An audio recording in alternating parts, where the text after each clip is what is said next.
Bitcoin et Islam. Conflit ou compatibilité? Discuter de la halalité du Bitcoin, je pense que c'est très bien. Mais je pense qu'il est également très important de discuter de la halalité des monnaies fiat. Une petite poignée d'institutions, qui s'appellent les banques, peuvent créer de la monnaie. Et le pire, c'est qu'elles peuvent créer de la monnaie à partir de rien.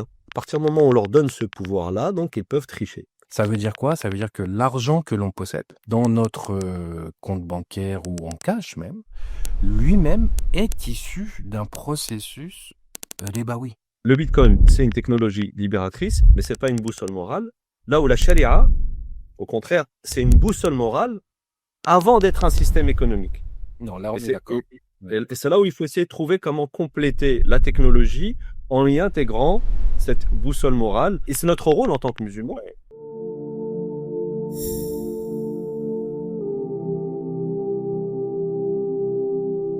C'est parti? Bismillah. Bismillahirrahmanirrahim. Bitcoin et Islam. Conflit ou compatibilité? Aujourd'hui, de plus en plus de musulmans s'interrogent.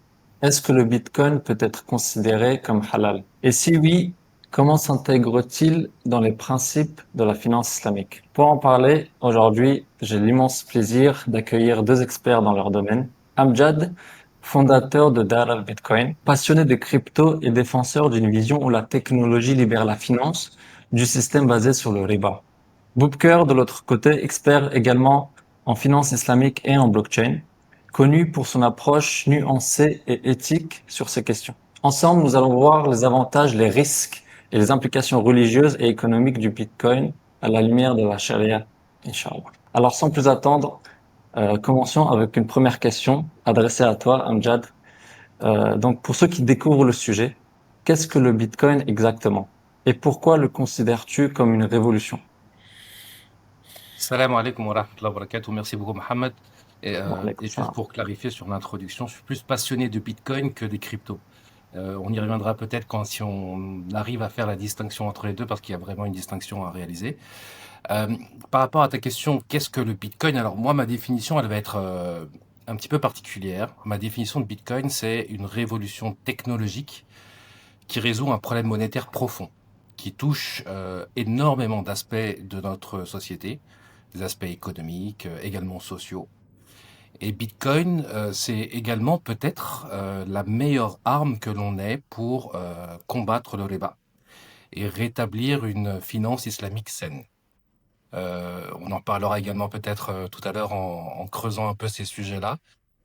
Mais c'est tout sauf un gadget technologique, un moyen de spéculation. C'est beaucoup plus que ça. Et je pense personnellement que c'est quelque chose dont l'humanité a besoin et les musulmans ont extrêmement besoin aussi. Ok, merci. Du coup, à toi, Boubker, du point de vue de la finance islamique, quel aspect du Bitcoin soulève des préoccupations initiales? السلام عليكم ورحمة الله بسم Wa الله alaykum الرحمن salam. الرحيم والصلاة والسلام على سيدنا محمد وعلى آله وصحبه أجمعين. D'abord, barakallahu fik Mohamed pour cette initiative et barakallahu fik Amjad aussi d'avoir répondu présent pour cet échange. Alors, il y aurait tellement de choses à dire là tout de suite parce que Amjad il a tout de suite lancé des mots. Révolution, comment dirais-je, un parti pris assez évident sur le Bitcoin. Euh, pour y aller doucement, pour commencer, je dirais que d'un point de vue de la finance islamique, il y a, comme chacun sait, un certain nombre de principes. On va pas faire un cours sur qu'est-ce que la finance islamique, mais simplement rappeler qu'elle repose donc sur un ensemble de règles dont les sources sont la jurisprudence, le Coran, la Sunna et tout ce qui découle des exégèses de ces sources principales. Et en soi, le Bitcoin, quand on revient à sa définition propre, on parle d'abord d'un outil qui repose sur une technologie.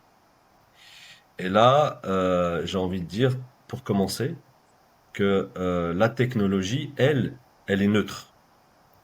La technologie, elle est neutre.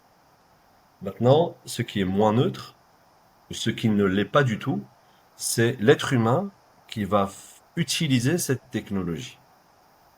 Et donc maintenant, ce qui est important de regarder et d'analyser à travers le prisme de la finance islamique, c'est qu'est-ce que l'humain va faire de cette technologie. Un exemple et un parallèle qui est parfois un peu caricatural, mais juste pour simplifier, pour ce début, le début de cet échange, on peut parler de la monnaie fiat, on peut parler de n'importe quoi d'autre comme un couteau par exemple. Un couteau, il est neutre. Il permet de couper du pain, du beurre, mais il permet également de tuer.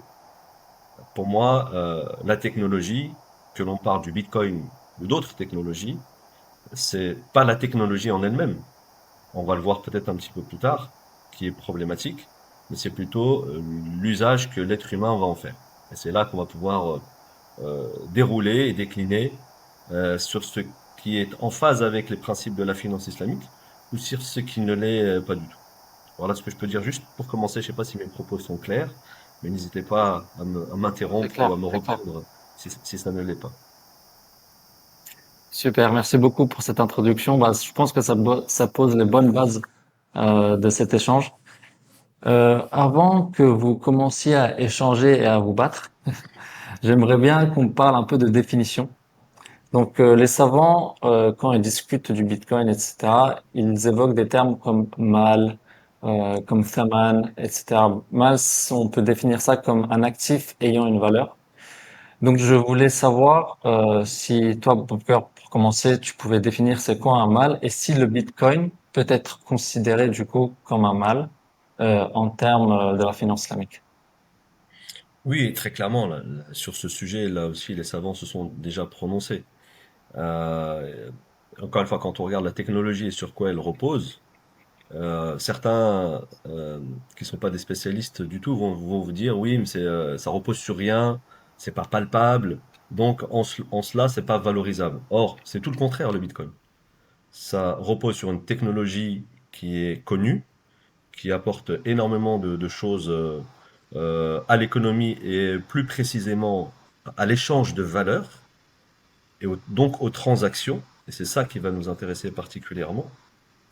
Maintenant, la notion de mal, comment dirais-je, d'argent en tant que tel, de valorisation de cet actif comme étant de la monnaie ou pas de la monnaie, soumis ou pas aux règles de la monnaie d'un point de vue islamique, c'est là qu'il va y avoir de la divergence chez les savants. Certains vont dire que oui, à partir du moment où il y a une acceptabilité dans une communauté pour donner cette valeur à cet actif, et donc ça peut devenir effectivement un mal et de l'argent qui est échangeable, qui peut servir de réserve de valeur ou d'unité de compte.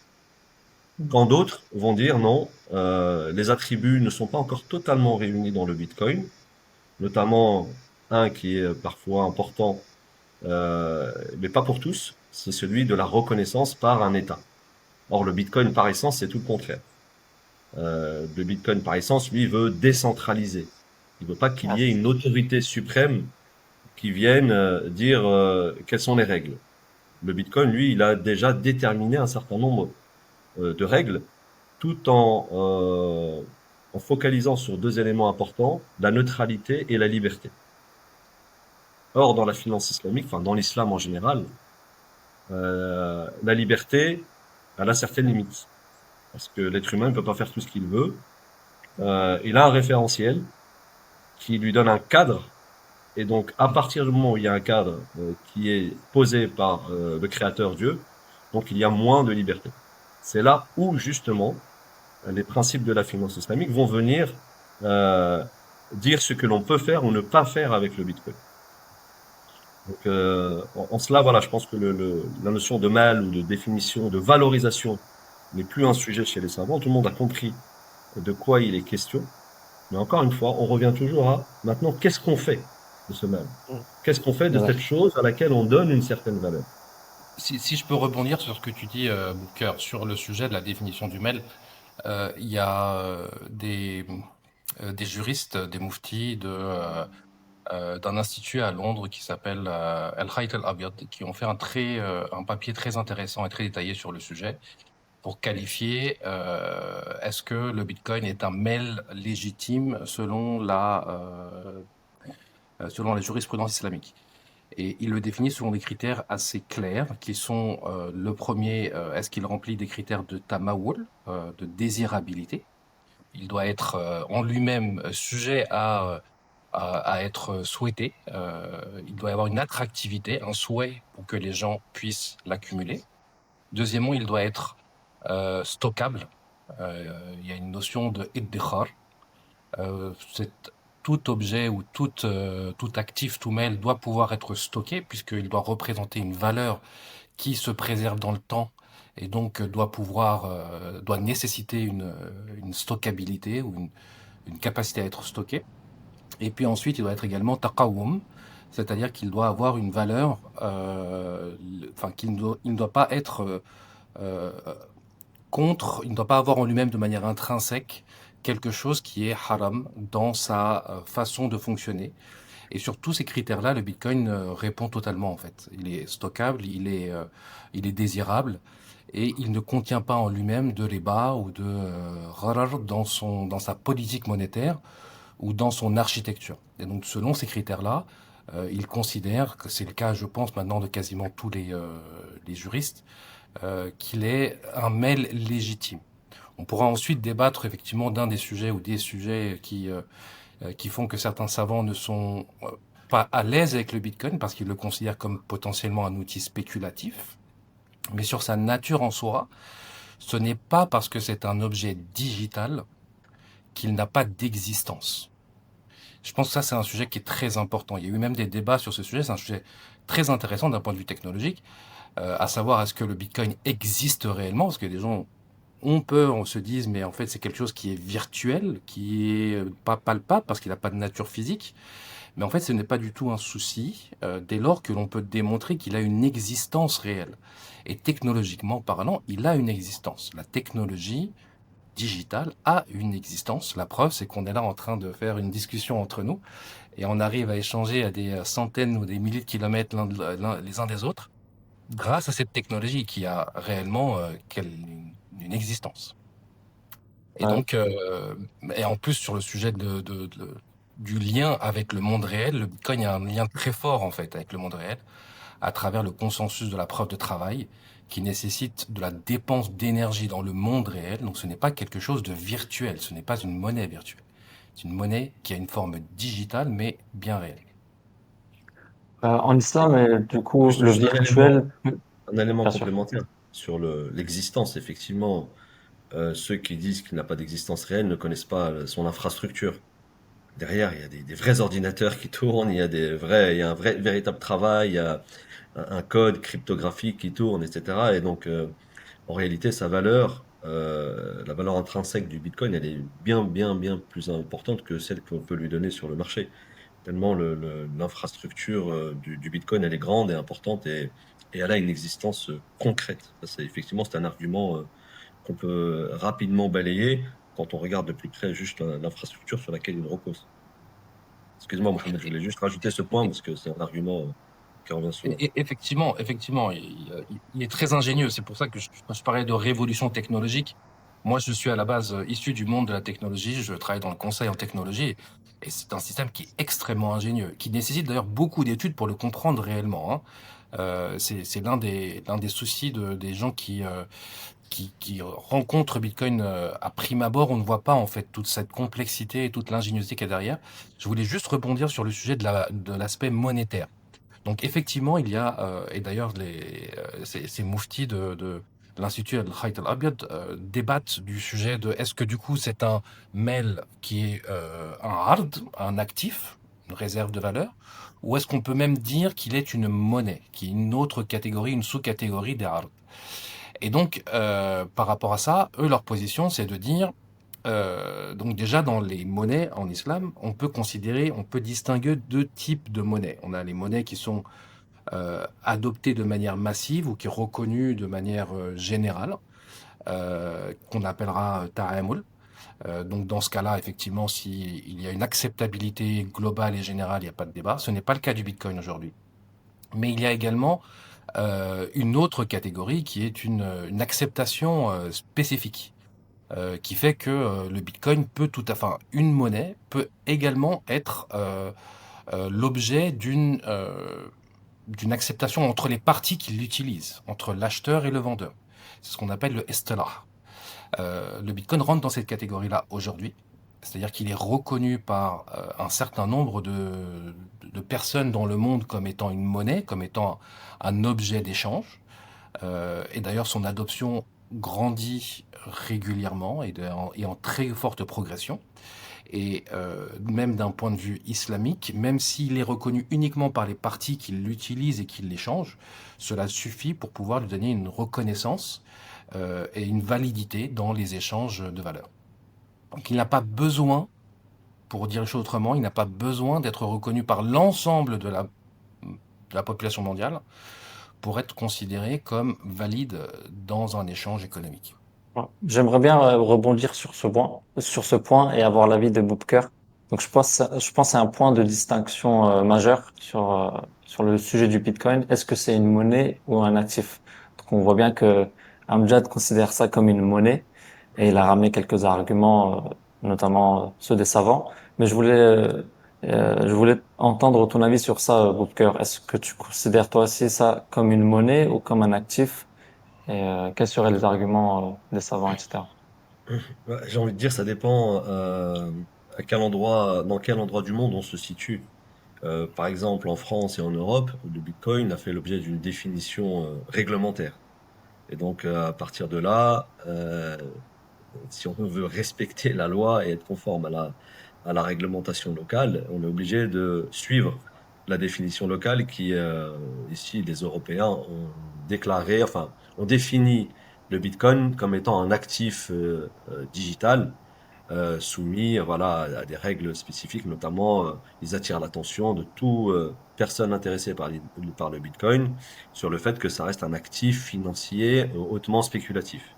Donc il a été classé dans une catégorie voilà, d'actifs numériques reconnus en tant que tel. Euh, donc en Europe, on ne reconnaît pas cet instrument comme étant de la monnaie. C'est normal parce que la monnaie, elle est, comment dirais-je, sous l'autorité des banques commerciales et de la banque centrale. Et donc, il y a une définition ancestrale, enfin pas ancestrale, mais ancienne de la monnaie qui passe par un processus de création, etc., etc. Donc, le Bitcoin, il vient un peu bousculer cet existant et effectivement, comme le disait tout à l'heure Amjad, et je le disais aussi un peu en introduction, c'est que son acceptabilité est grandissante. Et donc, à partir du moment où de nombreuses personnes, et elles sont de plus en plus nombreuses à travers le monde, à l'accepter en tant que tel, à un moment donné, c'est le mouvement qui va prendre le dessus sur la réglementation. Et ce qu'on va observer, ce qu'on observe déjà, c'est que dans certains pays, c'est l'interdiction. Mais la blockchain, la technologie, vient lever toutes ces barrières. Parce qu'elle est justement anti-système central. Et le Bitcoin est d'ailleurs l'une des rares cryptos qui est encore réellement dans ce système complètement décentralisé. Là où d'autres cryptos, et je comprends tout à fait la position d'Amjad sur il faut bien distinguer les choses, les autres cryptos, elles revendiquent soi-disant une décentralisation, alors qu'en réalité, elles ne le sont pas réellement.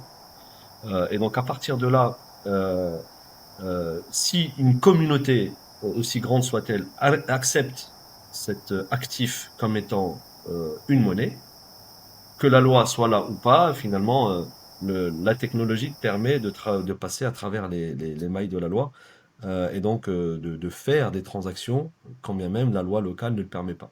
Alors, après, ça a d'autres implications. Ça a d'autres implications pour revenir à des sujets beaucoup plus terre à terre.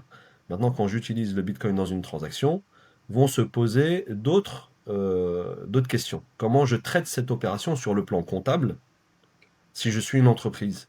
Comment je fais? Si je suis une personne physique, c'est pas pareil, les questions ne sont pas les mêmes. Et puis deux, comment je traite cette opération sur le plan fiscal? Et donc là, on va rentrer dans d'autres considérations. Est-ce que je respecte la loi fiscale du pays ou pas, etc., etc. Donc si je respecte la loi fiscale du pays, par exemple en France, donc le Bitcoin sera un crypto actif et donc soumis à une fiscalité qui est celle des cryptoactifs. Si je ne respecte pas ou je ne prends pas en considération cette définition réglementaire, alors là, je rentre dans d'autres considérations. Donc, je respecte pas la loi fiscale également, etc., etc. Et donc, derrière aussi, sur le plan islamique, quid de l'implication de la zakat dans cet élément-là? Est-ce que je considère ça vraiment comme un mal et donc je lui applique les règles de la zakat ou pas? Ou est-ce que c'est pas une monnaie et donc je ne lui applique pas les règles qui sont spécifiques à la monnaie, notamment en matière de zakat? Donc, tu vois, on part de plusieurs choses. Et le musulman, l'agent économique musulman, il n'est pas que dans la bulle 100% islamique. Il est un agent économique qui vit dans un cadre réglementaire spécifique. Et donc, il est pour l'instant, un peu entre les deux. Parce que oui, la technologie, elle est extrêmement intéressante, elle est révolutionnaire et le terme, il est totalement approprié. Mais dans le même temps, les autorités et le régulateur ne va pas au même rythme que la technologie. Et donc, on Ok. est encore comment dirais-je, dans un virage où les spécialistes ont bien compris comment ça fonctionne. Et donc, ils arrivent à faire vraiment plein de choses extrêmement intéressantes. Mais la masse des gens, la masse de la population, dans laquelle s'intègre le musulman complètement, elle n'est pas encore, comment dirais-je, suffisamment, pas outillée, mais elle n'est pas encore suffisamment consciente de tout ce qu'on peut faire avec cette technologie. Et les autorités, elles, ne vont pas au rythme de la technologie. Donc, je pense que ce n'est qu'une question de temps pour donner la place à tout ça. Mais juste un élément intéressant qu'on voit de plus en plus. Moi, je participe beaucoup à des conférences financières, enfin sur des sujets de la finance. Et il y a quelques années, le Bitcoin et les cryptos restaient dans la catégorie des cryptoactifs purs. Et maintenant, le Bitcoin, on le voit dans les graphes, dans les analyses, il est plus dans la case cryptoactif, il est parfois comparé à l'évolution de l'or ou à l'évolution de la monnaie en général. Donc, chez les financiers, pas chez les régulateurs, mais chez les financiers, déjà, le crypto, il a changé de case.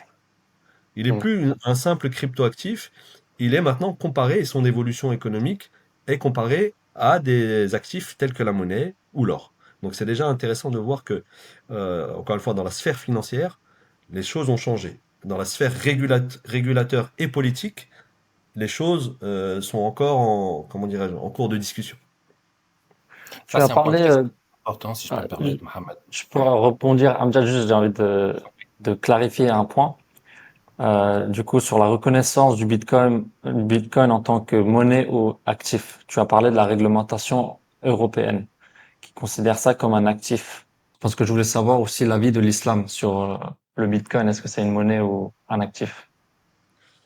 Ah, tu vas voir les deux, hein, les deux positions chez les savants. Amjad tout à l'heure a évoqué certaines positions, mais la tendance, en tout cas chez les juristes, chez les jurisconsultes qui sont en Occident, elle est de dire il faut intégrer et prendre en considération la réglementation locale. Alors, Donc, oui, bien sûr, ils vont pas te dire le contraire. Aucun savant va te dire ne respecte pas la loi. ouais, ouais, Sauf, ouais, bien sûr. sauf en situation de guerre ou je ne sais quoi, mais il va pas te dire, faut pas respecter la loi et utiliser le Bitcoin pour tricher ou frauder le fisc ou jamais tu vas entendre de la bouche d'un savant te dire des choses comme ça. Donc là-dessus, il faut être très prudent et je pense que tu ne l'entendras pas non plus ni de ma bouche ni de celle de Amjad parce que le sujet, il n'est pas réellement là. Encore une fois, moi j'insiste sur le fait que c'est une question de temps. Il faut laisser le temps pédagogique se faire. Et on est en train de le voir. Est-ce qu'il y a 10 ans, moi je me suis intéressé au sujet en 2017 ou je sais plus quand, 2017-2018. Là, en 8 ans, énormément de choses ont changé. Et dans toutes les sphères, pas que chez les savants musulmans, chez les régulateurs, chez les politiques, chez les financiers. C'est vraiment tout l'écosystème qui avance. Et les savants musulmans, bah, ils intègrent dans leur réflexion l'ensemble de l'écosystème. Ils ne regardent pas juste à travers le prisme halal-haram. Il y a beaucoup d'autres éléments, la maslaha, l'intérêt général, les finalités. Et c'est comme si, en fait, on est en train de parler aujourd'hui du Bitcoin, comme si il y a 30 ans, on parlait de Internet. Comme si il y a 100 ans, on parlait de la télévision. Halal, haram. En fait, c'est des choses qui vont évoluer. Et donc, une position d'un savant aujourd'hui, elle n'est jamais définitive, tout comme elle ne l'a pas été sur Internet ou sur, comment dirais-je, quelques décennies plus tôt, tout ce qui est technologique, en fait, toute révolution technologique, comme l'a été la télévision, tout comme l'ont été les télécommunications, etc., etc. Donc, je pense qu'il faut regarder sous cet angle-là le sujet et toute la hype qu'il y a autour du fait que ça reste un outil technologique qui est en lien direct avec les transactions économiques, effectivement, ça suscite une attention un peu plus particulière parce que dans l'islam, il y a un encadrement spécifique de ces transactions. Et donc c'est là où il faut maintenant nous concentrer pour regarder qu'est-ce qu'on fait de cet outil-là. Et est-ce qu'on respecte ou pas les règles de l'islam. Mais de façon intrinsèque, encore une fois, il y a une forme de neutralité. Maintenant, c'est qu'est-ce qu'on fait de cet actif, de cet outil, de cette technologie, tout comme qu'est-ce qu'on fait de la monnaie en fait. Qu'est-ce qu'on fait de la monnaie? Est-ce qu'on est dans le haram ou pas? C'est pas la monnaie en elle-même, même si je crois qu'Amjad n'est pas tout à fait d'accord avec ce que je vais dire. C'est pas la monnaie en elle-même qui, par définition, elle est illicite. C'est qu'est-ce qu'on fait de cette monnaie et qui va dire si on est dans le licite ou dans l'illicite. Et même notre intention. L'intention, c'est un élément qui est pris en compte dans l'islam, parce que les actes ne valent que par les intentions. Là aussi, il faut regarder de près quelle est l'intention de l'agent économique sur le Bitcoin. Juste encore un point de doute, enfin un point de flou que j'ai. Du coup, est-ce que par exemple, si je vis en France, je dois considérer le Bitcoin comme un actif, mais disons que je m'expatrie au Salvador. Le Salvador, pour rappeler, c'est un legal tender le Bitcoin au Salvador, c'est-à-dire qu'ils reconnaissent ça comme une monnaie, si je me trompe pas. Et donc, si je m'expatrie au Salvador, du coup, le Bitcoin devient une monnaie pour moi, c'est ça? C'est ça. C'est ça, ok, C'est très ça. bien. Tu Ouais, respectes ces la loi sujets-là locale. évoluent, Mohamed, si je peux me permettre, hein. Ces aspects Bien sûr. légaux et réglementaires sont des sujets qui évoluent et qui vont évoluer très vite aussi dans les années qui vont venir. Et il y a beaucoup de choses que Booker a dites que je trouve très intéressantes. La comparaison avec Internet elle est très très valide. C'est aussi la difficulté en fait que l'on a ou que certains savants musulmans ont de comprendre vraiment cette innovation parce que c'est une innovation, c'est une rupture qui vient apporter quelque chose de majeur. Donc il y a une difficulté en fait à pouvoir également bien saisir tous les enjeux et tous les impacts de cette nouvelle technologie-là. Mais juste pour en venir sur l'aspect monétaire, une monnaie, elle émerge. Et il y a des théories monétaires qui décrivent cela très bien et qui disent que généralement, la monnaie émerge du marché. Et d'ailleurs, on retrouve d'ailleurs cette idée-là pas seulement auprès d'économistes contemporains, notamment les économistes autrichiens, qui sont, à mon sens, ceux qui ont le plus d'avance sur la compréhension vraiment de tous ces aspects-là. Mais également, on retrouve ça auprès de certains penseurs musulmans, Ibn Khaldoun, Ibn Taymiyyah, qui décrivent cela, qui décrivent le fait que la gouvernance, le pouvoir central, le sultan n'a pas le droit d'interdire l'utilisation d'une marchandise comme monnaie. En islam, en fait, quasiment tout peut être monnaie dès lors qu'il remplit les critères dont on a parlé tout à l'heure. Taqawum, désirabilité, stockabilité, etc., et qu'il n'y ait pas de manipulation dessus. Mais on peut tout à fait se mettre d'accord, et on a pas mal d'exemples. L'imam Malik, par exemple, disait que si les gens se mettaient d'accord sur le fait d'utiliser les peaux de chameau comme monnaie, eh ben, on appliquerait les règles liées à la monnaie sur les peaux de chameau. Il y a rien qui peut empêcher, l'islam est extrêmement, la jurisprudence islamique est très flexible par rapport à ça, et ne restreint pas la monnaie à seulement ce qui est émis par l'État. En fait, c'est le contraire. À l'origine, en islam, ce n'est pas, la monnaie n'est pas quelque chose qui doit être contrôlé par l'État. L'État ou le sultan ou la gouvernance peut jouer un rôle dans le fait de vérifier et s'assurer qu'il n'y ait pas de triche dans la monnaie, Et c'est d'ailleurs ce qu'ont fait euh, dans les premières années ou dans les premières générations de l'islam. On a vu que frapper le dinar or dans l'empire musulman avait pour objectif principalement de vérifier que la quantité d'or qui se trouvait dans le dinar était bien la bonne et qu'il n'y avait pas de triche et qu'il n'y avait pas de gens qui rognaient sur les pièces. Donc contrôler, auditer, vérifier pour pouvoir protéger l'économie, les consommateurs est tout à fait un des rôles que peut avoir les... Mais c'est tout. Contrôler, interdire l'utilisation d'une monnaie est quelque chose qui a été fortement rejeté par euh, de nombreux imams qui considèrent ça comme une injustice. Parce que bien évidemment, cette valeur qui a été accumulée par des individus à travers leur travail, etc., l'interdire représenterait une injustice pour eux. Donc, C'est dans clair. les théories monétaires modernes, on retrouve une idée à peu près similaire qui est que la monnaie, elle émerge du marché. Elle n'est pas imposée. C'est le marché qui décide. Ce sont les gens qui décident. Qu'est-ce qui a de la valeur et qu'est-ce qui ne l'a pas. Et naturellement, pourquoi? Parce qu'ils vont rechercher leur propre intérêt personnel. Si les gens considèrent, et c'est comme ça qu'on a vu d'ailleurs la plupart des monnaies fiat s'effondrer, c'est que le marché lui-même a compris que cet argent-là était manipulé et subissait une inflation très forte. Donc ça, c'est un premier point. Il est tout à fait normal que Bitcoin suive ce processus Hmm. d'établissement comme monnaie et qu'il soit de plus en plus reconnu, etc. Et il s'imposera par lui-même et il aura besoin de personne. Il n'a pas besoin d'ailleurs que les États le reconnaissent ou ne le reconnaissent pas. Les gens l'adopteront et c'est ensuite éventuellement les États qui suivront le pas ou pas. Et maintenant, on voit qu'aujourd'hui, la grande majorité de la planète, euh, à minima, a une position favorable vis-à-vis du Bitcoin et pas forcément en tant que monnaie, mais au moins l'accepte et accepte que des institutionnels ou des particuliers puissent le posséder. Un autre point très important à mon sens, c'est que le Bitcoin, je le disais en introduction, il résout un problème monétaire majeur. La raison d'être du Bitcoin est de, euh, de répondre à une problématique monétaire dans laquelle nous vivons depuis les années Est-ce que tu vas parler de la monnaie fiat avec la comparaison de la monnaie fiat? Ouais, parce qu'en fait, on peut pas Avant? comprendre Ok. Bitcoin si on comprend pas pourquoi on Hmm. a ce problème-là. On a en fait un énorme problème. Et tu vois, dans la discussion, Mohamed, si je peux me permettre, pour terminer, sans prendre trop de temps, discuter de la halalité du Bitcoin, je pense que c'est très bien.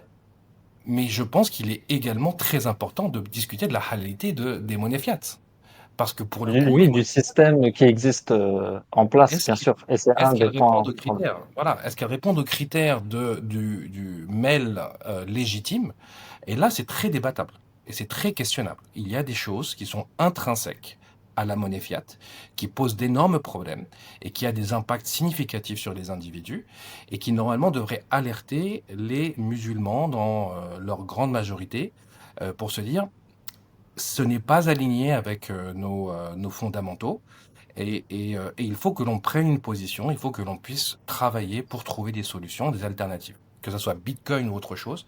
Mais la situation actuelle, pour reprendre le terme que disait Boubker, euh, aussi bien Bitcoin est une monnaie neutre, ça je pense qu'on peut tout à fait s'accorder dessus, mais la monnaie fiat n'est pas neutre. La monnaie fiat est manipulée, centralisée, contrôlée par ceux qui l'émettent, par les États, à des objectifs, à des fins politiques. Ça a toujours été le cas dans l'histoire, ce n'est pas une surprise, et ça c'est le problème majeur qu'il faut adresser. Avec Bitcoin ou avec quelque chose d'autre. Mais ça c'est un vrai sujet sur lequel je pense que les musulmans devraient se pencher fortement.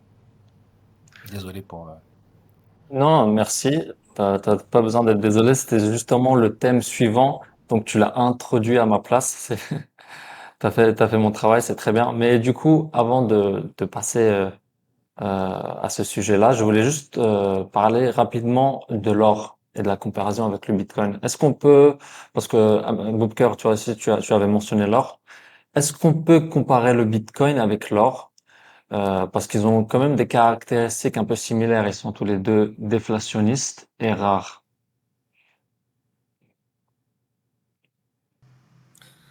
Oui, c'est pour ces raisons-là que le Bitcoin est considéré comme de l'or numérique, avec en plus le fait que pour qu'il puisse exister, il nécessite un effort, qui est celui du minage. Et donc, d'ailleurs, c'est comme ça qu'on reprend souvent l'exemple des mines. Pour extraire de l'or, il faut aller dans les mines, il faut creuser, faut avoir des outils. Et pour finalement en avoir un tout petit peu, le Bitcoin, c'est un peu pareil, sauf que là, ce qui mine, c'est ton ordinateur et sa puissance. Et en fonction de l'effort de ton ordinateur, tu vas pouvoir extraire ou pas du Bitcoin. Et donc c'est un peu voilà le même principe, sauf que là où il y a un petit peu de différence, c'est qu'on ne sait pas exactement quelle est la quantité d'or disponible dans le monde, même si bon, il y a des chiffres qui circulent, alors que on sait qu'il y aura maximum 21 millions de bitcoins. Et là, par contre, ça c'est gravé dans le code, et c'est ce qui fait qu'à un moment donné, ça va devenir un objet rare, comme l'or aussi est quelque chose de rare. Et donc sa valeur va aussi être corrélée à sa rareté à un moment donné. Donc aussi comme l'or. Donc il y a toutes ces caractéristiques qui font de cette comparaison or et Bitcoin quelque chose voilà, de cohérent. Maintenant, bon, il faut toujours rester prudent, mais voilà, il y a effectivement cette comparaison qui existe, qu'on peut utiliser et qui est pertinente dans certains cas. En fait, le Bitcoin est plus rare que l'or, comme le dit Booker. Et ça, on le mesure assez facilement avec ce qu'on appelle l'inflation monétaire, c'est-à-dire l'augmentation de la masse monétaire annuelle, en pourcentage de la masse monétaire existante, ce qu'on appelle le stock to flow.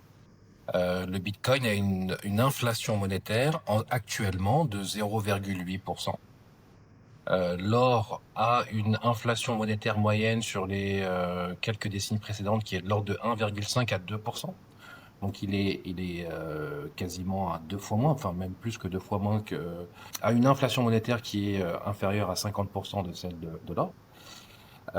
Et plus le temps passe, époque après époque, halving après halving, selon le code, sans rentrer dans trop de détails, Tous les cette 4 ans. inflation monétaire sera divisée par deux. Donc elle passera à 0,4%, puis 0,2%, puis 0,1%, et ainsi de suite, jusqu'à arriver à 0.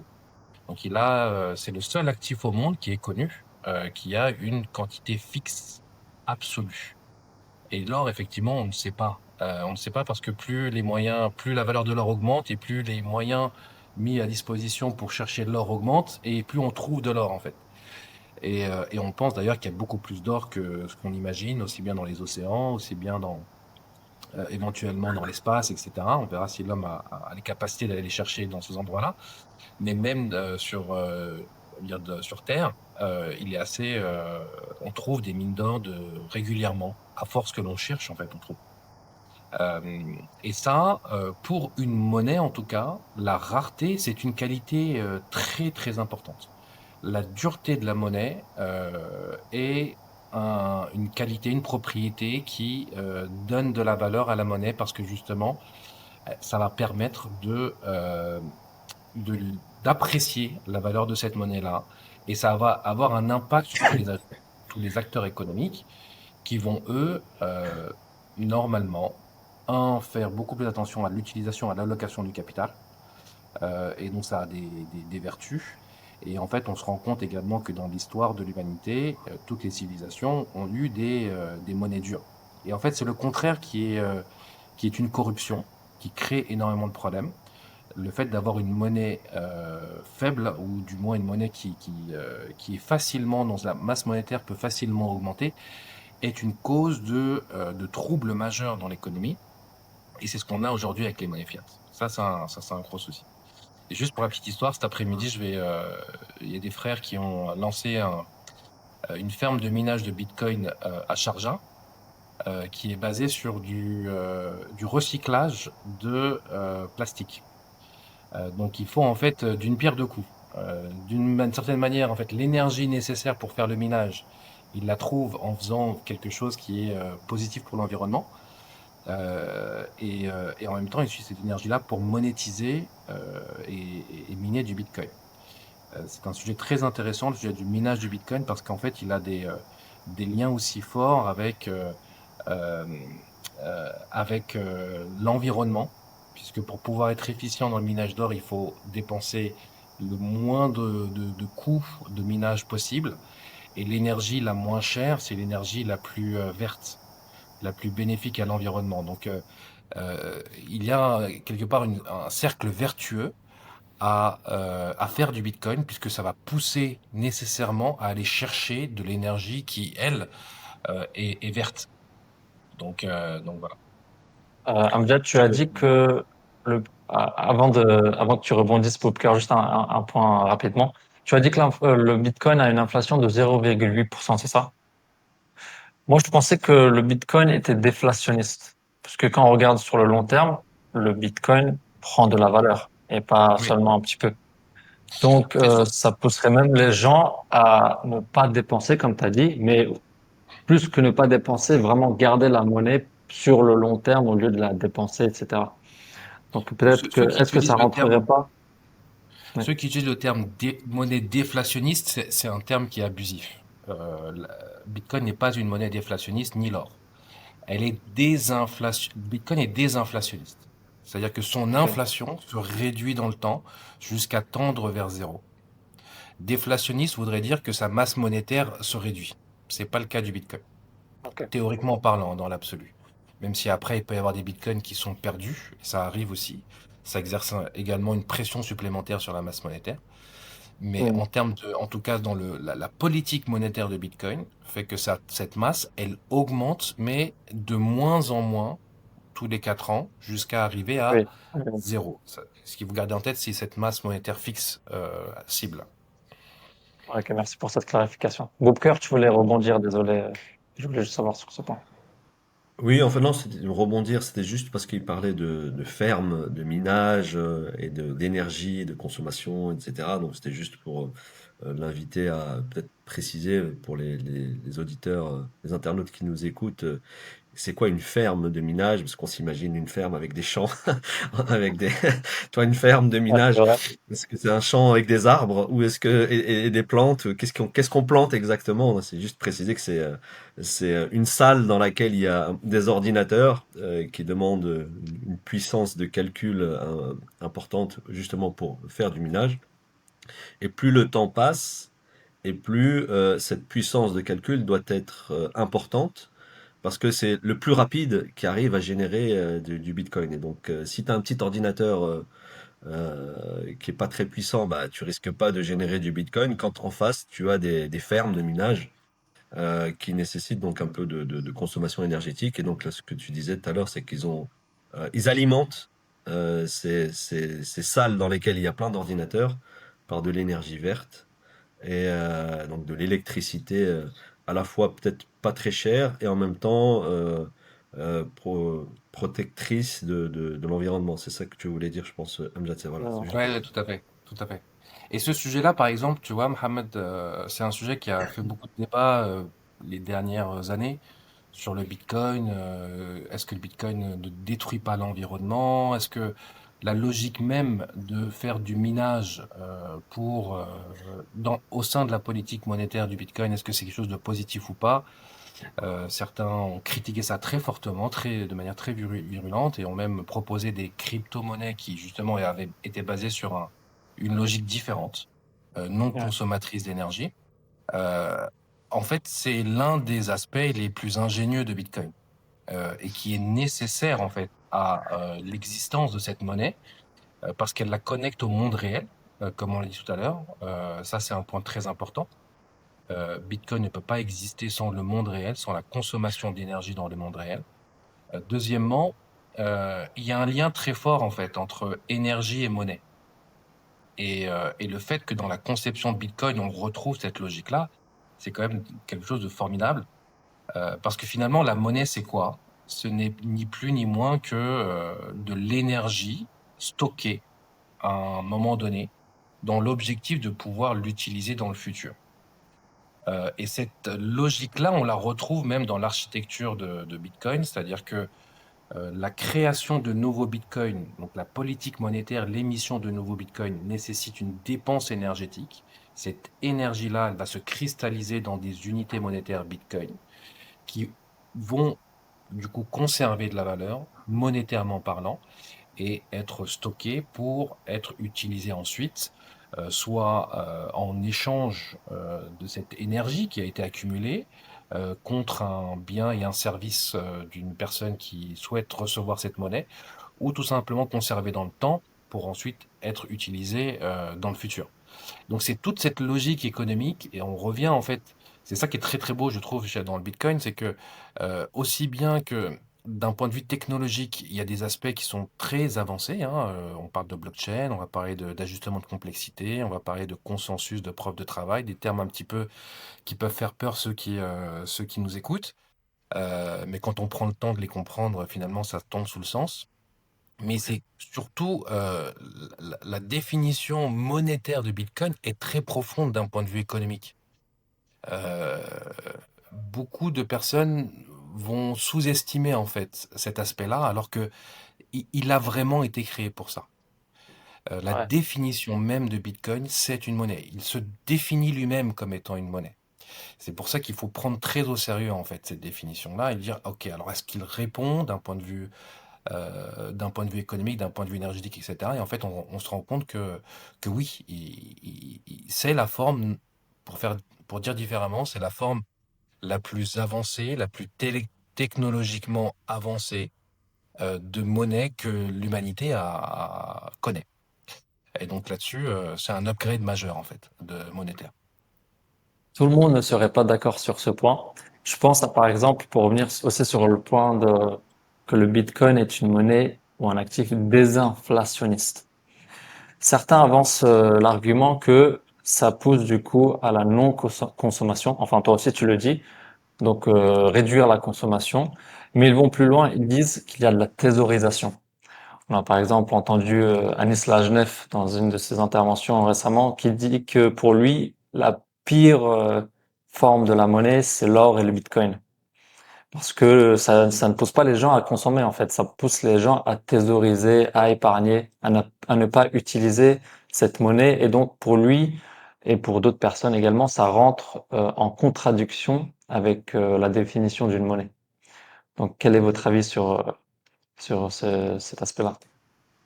On revient toujours à qu'est-ce qu'on fait finalement de la monnaie. C'est pas la définition, la halalité ou la haramité ou le bon sens, c'est pas lié à la technologie elle-même, c'est ce qu'en fait encore une fois l'être humain. Donc bon, là où c'est effectivement intéressant, c'est que le Bitcoin, il est dans sa nature, une, il intègre une forme de création, on va dire création monétaire qui est décroissante. C'est vrai que le processus dont parlait tout à l'heure Amjad, euh, à travers le minage et le fait que tous les 4 ans, la récompense elle est divisée par deux, à un moment donné, le processus de création monétaire, il va s'éteindre naturellement. Et donc, en cela, ce qui est intéressant, c'est que c'est impossible de tricher en fait. Aucun acteur, une banque, un État ou un individu ne peut, entre guillemets, imprimer des bitcoins à volonté ou des bitcoins supplémentaires. Donc les règles qui sont intrinsèques au Bitcoin, les règles de consensus, tout ce qui est la preuve de travail, la vérification par le réseau, etc., ont cela d'intéressant, c'est qu'elles empêchent toute émission de monnaie qui ne sera pas validée collectivement. Et donc ça, c'est un élément qui est effectivement important. Maintenant, qu'est-ce que je fais du Bitcoin? Est-ce que je le thésaurise? C'est la même chose que pour l'or, que pour l'argent ou pour la monnaie fiat. C'est le problématique de la thésaurisation. Elle ne dépend pas, encore une fois, de la nature de l'actif lui-même, mais de ce qu'on en fait en tant qu'être humain. Donc, mais bon, ce qui est intéressant, en tout cas, dans la politique, je mets des guillemets à chaque fois, moi, politique monétaire du Bitcoin, c'est qu'elle est prévisible à travers le processus de halving. Elle est transparente et elle est neutre. C'est qu'on peut pas tricher. Ça, c'est quelque chose qui est effectivement intéressant à regarder, même à travers le prisme islamique. Amjad, si tu veux rebondir, rebondir, ou sinon je voudrais Ouais, je passer au rebondis point juste du coup. sur une seule chose, Ouais, juste sur une seule chose, ouais. globalement d'accord avec Booker, mais avec une petite nuance quand même, c'est que dans un environnement monétaire fiat, ce n'est pas vrai que la monnaie est neutre. La monnaie fiat nous pousse à consommer. Pourquoi? Parce qu'elle se dévalue dans le temps. Donc toute personne qui possède cette monnaie fiat sous une forme de réserve de monnaie fiat a tout intérêt à la dépenser le plus vite possible, parce que si elle la garde dans le temps, elle va perdre sa valeur. Et ça, on le voit encore plus lorsqu'on est dans un environnement ou dans des économies avec des monnaies faibles, beaucoup plus faibles en tout cas que celles qu'on connaît en Occident.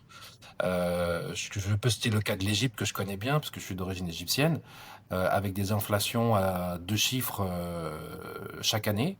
Euh, L'argent fond comme neige au soleil. C'est le cas de quasiment 70-80% de la planète aujourd'hui. Les monnaies fiat sont terribles. Même en Europe ou aux États-Unis, l'inflation monétaire est quand même de 7% par an. Je parle de l'inflation, l'augmentation de la masse monétaire, on est de 7 à 8% par an. On va monter à des fois à 10 ou plus dans les phases de crise. Et donc ça a un impact direct sur la baisse du pouvoir d'achat. Les gens se posent la question pourquoi les prix augmentent, pourquoi les prix flambent.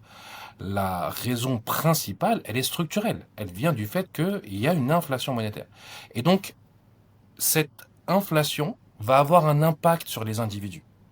Et les gens vont être naturellement plus poussés à faire quelque chose avec cet argent. Donc, soit à l'investir, à faire du gambling sous différentes formes, soit consommer. Et donc, ça pousse au consumérisme. Et on le voit très clairement dans certains contextes. Alors qu'une monnaie dure, une monnaie saine, a cet avantage-là de ne pas exercer de pression sur celui qui la possède et lui permettre de décider quand est-ce que lui veut la dépenser, puisque cet argent préserve de la valeur dans le temps. Et par rapport à ce que disait Anis Lagenève, je pense qu'il a une mauvaise compréhension du sujet monétaire, sans être trop dur sur ce sujet-là. La monnaie, le fait qu'une monnaie se préserve, la valeur de la monnaie se préserve dans le temps, n'est pas un défaut. Elle permet au consommateur de pouvoir choisir au moment qu'il souhaite le dépenser. Et ça n'a jamais empêché des gens, en fait, d'utiliser cette monnaie-là. Pourquoi? Parce que les gens ont besoin de vivre. Donc si toute ta liquidité, tout ton capital est en Bitcoin, par exemple, bah, tu vas pas t'empêcher de manger, d'acheter ce dont tu as besoin, en espérant que le prix du Bitcoin monte. Ça n'a aucun sens. Ça a été le cas par le passé avec l'or également. Quand on regarde les civilisations qui sont basées sur le dinar or, c'était l'âge d'or de l'islam. C'était les meilleures années de l'islam. C'était des périodes pendant lesquelles il y a eu énormément de développement scientifique, énormément de développement économique, architecturaux. Donc le fait de dire qu'une monnaie dure qui préserve de la valeur dans le temps a un impact néfaste sur les sociétés, c'est historiquement faux. Et d'un point de vue du comportement des individus, c'est faux également. Moi personnellement, je connais des gens qui vivent en standard Bitcoin, c'est-à-dire qu'ils n'ont que du Bitcoin, ils n'ont plus de fiat, ou très très très très peu. Et ils dépensent leur Bitcoin au quotidien. Encore preuve que c'est faux. L'argent est fait à plusieurs fonctions. Effectivement, la réserve de valeur et la thésaurisation, mais elle est surtout et avant tout un moyen d'échange. Les gens ont besoin de consommer et de dépenser. Et il est préférable de dépenser de la monnaie saine plutôt que des monnaies qui se dévaluent dans le temps. Merci. J'aimerais qu'on parle maintenant du système actuel de la monnaie fiat. Donc, monnaie fiat, c'est quoi? C'est tout simplement la monnaie qu'on utilise, les billets, etc., qui n'ont pas de valeur intrinsèque. Et leur valeur repose sur la confiance qu'on a avec le régulateur. Donc, par exemple, un billet de 10 euros, sa valeur est de 10 euros parce que la banque centrale l'a dit. Et donc, on peut utiliser ce billet de 10 euros. Boubker, tu as évoqué un point sur la triche. Et donc, est-ce que, premièrement, ça pose un problème d'un point de vue de la finance islamique? Et de deux, est-ce que le système de la monnaie fiat permet de tricher? Pour commencer déjà ces deux questions. Alors, en fait, tout à l'heure, quand je faisais allusion à la triche, c'est le fait Ouais. qu'effectivement, seule une poignée d'individus ont un pouvoir de création monétaire. Et donc, le politique décide ce qu'il veut sur la monnaie, là où normalement la monnaie appartient au peuple. C'est un peu ça, en fait, Satoshi Nakamoto, le mouvement cyberpunk, etc., 2007-2008, c'est pas vraiment le fait de vouloir créer un système économique différent, mais c'est plutôt de pouvoir dire que c'est un système de gestion ou un système de décision qui doit être différent. Il ne doit pas être concentré entre les mains d'une petite poignée d'individus. Donc effectivement, quand une petite poignée d'individus décide, bah, ils font les règles et donc ils peuvent tricher et décider que ce sont toujours les mêmes qui gagnent, notamment en mettant en place un système de ce qu'on appelle la monnaie dette, à partir duquel une petite poignée d'institutions, qui s'appellent les banques, peuvent créer de la monnaie. Et le pire, c'est qu'elles peuvent créer de la monnaie à partir de rien, à partir d'un clic. Et donc, à partir du moment où on leur donne ce pouvoir-là, donc ils peuvent tricher. Et là où ça devient très problématique d'un point de vue islamique, c'est le fait que non seulement, bon, créer de la monnaie à partir de rien, donc sans effort, mais en plus, cette monnaie qu'ils créent, quand ils vont la mettre à disposition de celui qui en a besoin, ils vont mettre Ouais. des règles dans leurs relations contractuelles et transactionnelles qui là sont très clairement problématiques d'un point de vue de la finance islamique. Et c'est là où on va rentrer dans la notion de riba ou la définition du riba. Non seulement ils créent de l'argent à partir de rien, donc sans effort, bon, ça peut se discuter, mais là où c'est clairement non conforme à l'islam, c'est le fait que quand ils prêtent cet argent, donc ils créent de la dette, cette dette, elle est pas à taux zéro, elle est, dans la plupart des cas, à un taux qui est pas neutre, qui est pas zéro. Et donc, ils Ouais. exigent qu'on rembourse plus que ce qu'on a prêté. Et donc, on crée un système dans lequel celui qui détient le capital, celui qui a le pouvoir de créer le capital, il sera toujours plus riche que celui qui en a besoin, parce que celui qui le détient exige de celui qui en a besoin qu'il lui rembourse toujours plus.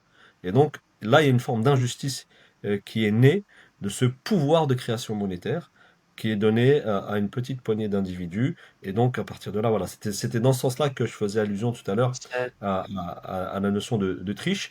Et ce pouvoir-là, alors, pour faire le lien avec le Bitcoin, attention, attention, moi, je ne suis pas de ceux qui disent que dans le Bitcoin, il est intrinsèquement anti-riba. Alors, je vais peut-être laisser Amjad développer cette idée qui est la sienne et qu'il défend, ouais. et je rebondirai après pour développer un peu moi ce que j'entends par le Bitcoin. Pour moi, il n'est pas intrinsèquement anti-riba, tout comme la monnaie. On peut considérer qu'elle génère du riba, la monnaie fiat, mais elle ne l'est pas intrinsèquement. Parce que je peux faire du prêt à taux zéro. La loi ne l'interdit pas. Et donc, si je peux faire du prêt à taux zéro, bah, derrière, toutes les conséquences micro et macroéconomiques sont différentes de celles où je fais du prêt à un taux qui est supérieur à zéro. Je te laisse, Amjad, développer je sais que cette idée, enfin ce principe te tient à cœur, donc pourra en débattre. Ouais, bah, Barakallahu fik, Boubacar. Moi, déjà, je suis d'accord avec la manière dont tu as amené la définition de la monnaie fiat. Effectivement, c'est bien ça. Il y a deux sujets, vraiment. Il y a le sujet de l'inflation monétaire, la création monétaire en tant que telle, qui est donnée à des acteurs qui, voilà. Ça, déjà, en soi, c'est déjà très problématique. Et puis ensuite, il y a le fait d'adosser euh, un taux d'intérêt. Il y a également un troisième aspect, c'est le fait que ce tiers de confiance qui s'appelle banque ou qui s'appelle, enfin, personne par qui on doit passer pour pouvoir utiliser cet argent-là, elle peut aussi également exercer des restrictions.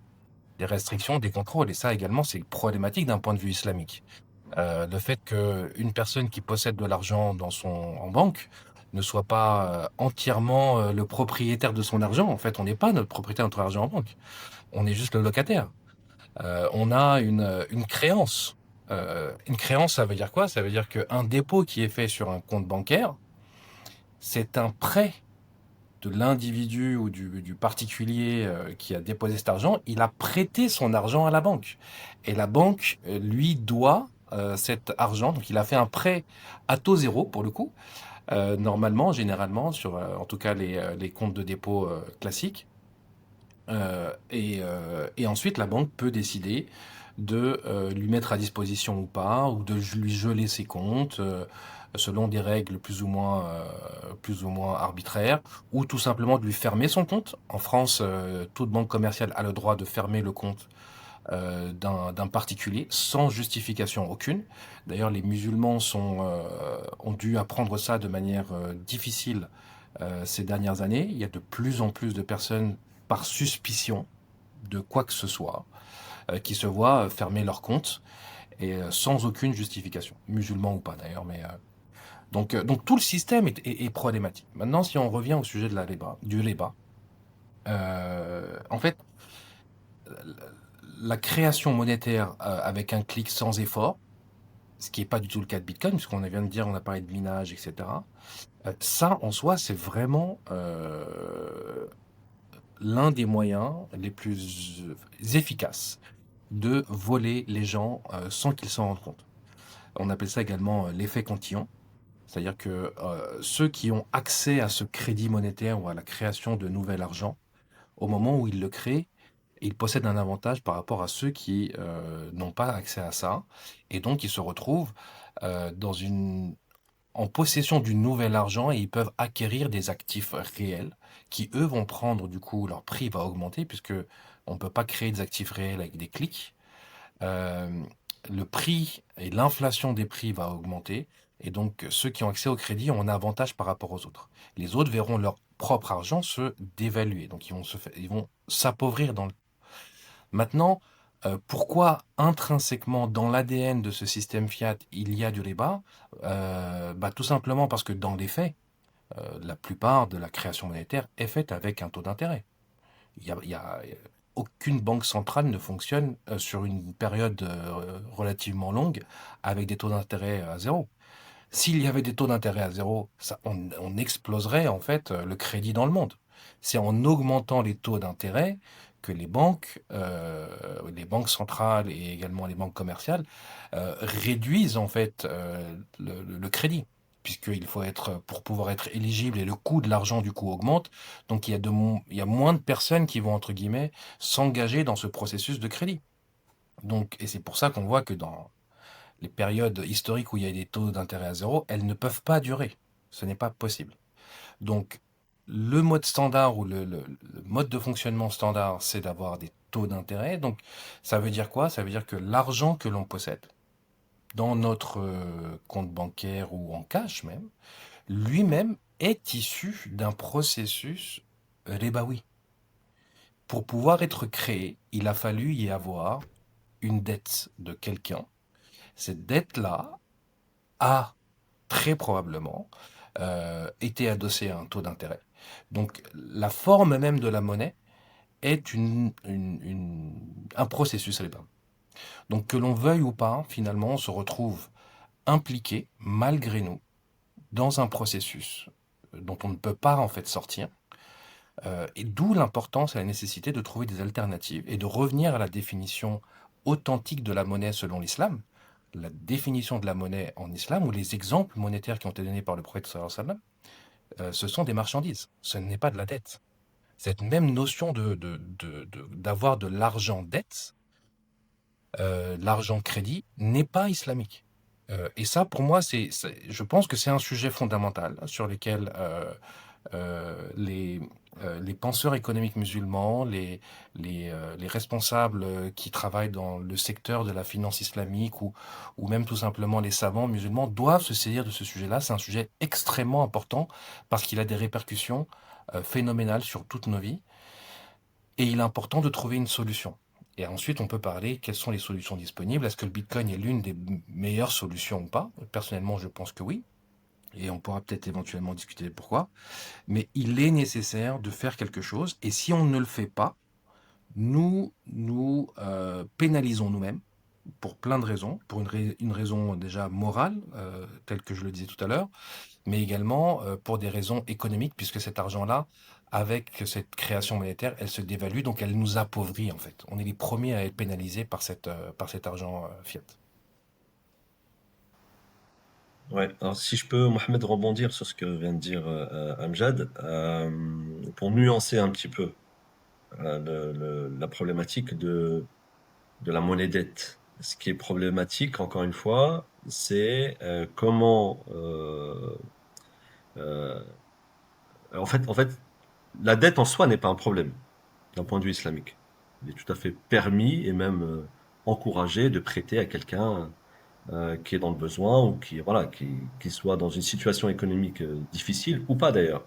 On peut très bien avoir deux personnes qui sont tout à fait dans une classe socio-économique euh, confortable et à un instant T, l'un a besoin d'argent, il va demander à son ami de lui prêter de l'argent, donc on n'est pas dans une, dans une dette parce que l'autre est dans la difficulté, mais s'il lui prête sans lui exiger un surplus, en cela, il y a pas de problème. Ça engendre simplement une responsabilité d'un point de vue spirituel et religieux, c'est que la dette, elle doit toujours être honorée. Là, on a un sujet islamique, c'est le fait qu'il ne faut pas mourir en étant endetté. Ça, c'est un élément extrêmement important. Le deuxième sujet islamique, c'est qu'effectivement, la dette, elle ne peut pas donner lieu à rémunération. La dette ne peut pas être source de gain par elle-même. Et c'est là où, dans le système financier moderne, elle est problématique. C'est parce qu'elle donne lieu à rémunération. Mais si je Mais me pas mets que dans la pour tête... ça. Si je peux me permettre, la Ouais. banque ne prête pas de l'argent qu'elle a. On n'est pas du tout dans une configuration d'un emprunteur et d'un prêteur qui Ouais, mais l'aide en lui. elle a créé cette monnaie. Elle a Non, créé elle le cette... crée au moment du crédit. Oui, À elle le chaque crée au moment... crédit, elle crée un corps de convergence. C'est-à-dire que la On est banque d'accord. On est prête d'accord de sur ça. l'argent qu'elle n'a pas. Oui, oui, Elle, on est d'accord sur ça. Elle crée à partir de rien et sans effort. Et elle s'enrichit après par-dessus. Mais si elle ne s'enrichissait pas, c'est-à-dire si elle faisait du prêt à taux zéro, est-ce que islamiquement on pourrait dire que le système est illicite? C'est là où non, la question elle se pose. on a Tu vois? toujours l'inflation monétaire et la création monétaire qui est basée sur rien. Alors, c'est encore autre chose. L'inflation monétaire ou l'inflation au général, elle est aussi liée au fait que la dette soit rémunérée. Mais si la dette n'était pas rémunérée, les conséquences sur l'inflation seraient également différentes d'un point de vue Pas que. micro et macroéconomique. Tu vois, ça, Non, juste non. sur cet aspect-là, je termine Là-dessus, cette je idée peux parce que me sinon je vais permettre, perdre le fil. vas-y, je Sinon, t'en je vais prie. perdre le fil. En résumé, pour moi, en tout cas d'un point de vue islamique, la dette en soi n'est pas le problème, mais c'est la manière dont elle est conçue, utilisée et rémunérée qu'il faut regarder. C'est ça qui, d'un point de vue islamique, va déterminer la conformité éthique et plus loin et plus globalement de son impact sur le plan économique. Et c'est là où effectivement le Bitcoin, lui, il apporte un certain nombre d'éléments qui permettent de contrôler et qui permettent de limiter cet impact-là. Mais, attention, rien n'interdit à deux parties de dire, moi j'ai 10 bitcoins, Amjad, je te prête 10 bitcoins à condition que tu m'en rendes 11. Ça, le code du bitcoin ne l'interdit pas. Donc à partir du moment où le code du bitcoin ne l'interdit pas, parce qu'il se veut neutre et libre, alors je ne peux pas dire que le bitcoin protège contre le riba ou que le bitcoin est anti-riba. Parce que le riba dépend non pas du processus de création, mais de la volonté des parties dans leurs transactions à exiger plus que ce qu'ils n'ont au départ. Ça, c'est un élément qui, à mon avis, est une nuance qu'il faut intégrer dans la Alors, réflexion je réponds pour à cette remettre deuxième. le Bitcoin dans son contexte spécifique. Ouais, Tu vois, c'est un très bon point, Boubacar. C'est une deuxième dimension du sujet anti-riba du Bitcoin. Moi, au départ, on parlait du premier aspect qui était intrinsèquement sur sa politique monétaire. Est-ce que le Bitcoin est créé selon un processus ribaoui? La réponse est non. Est-ce que les monnaies fiat sont créées selon un processus ribaoui? La réponse est oui.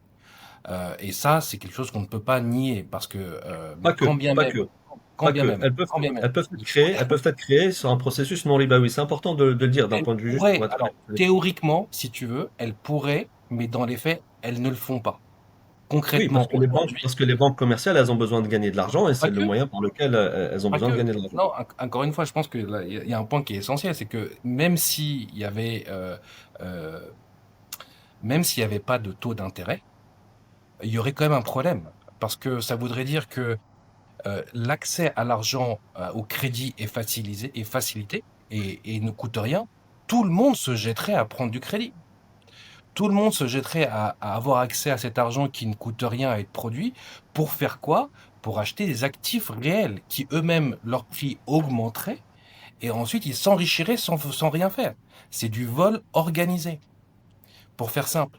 Donc, même si on dit que, en théorie, supposons qu'il y ait une banque centrale, parce que les taux d'intérêt, il doit y avoir déjà une banque centrale qui émet de la monnaie de base avant que les banques commerciales ne créent de la monnaie scripturale, même s'il y avait un taux d'intérêt à zéro, et ça serait un chaos total sur une longue période. Donc ça, en tant que tel, intrinsèquement, il y a déjà un problème. Ensuite, il y a la deuxième partie de ta question qui est intéressante, Booker, qui est de dire, dans un environnement bitcoinisé, qu'est-ce qui empêche les gens de pratiquer du riba? C'est vrai, bien sûr. On peut avoir comme de l'or, hein, l'or en lui-même peut être utilisé.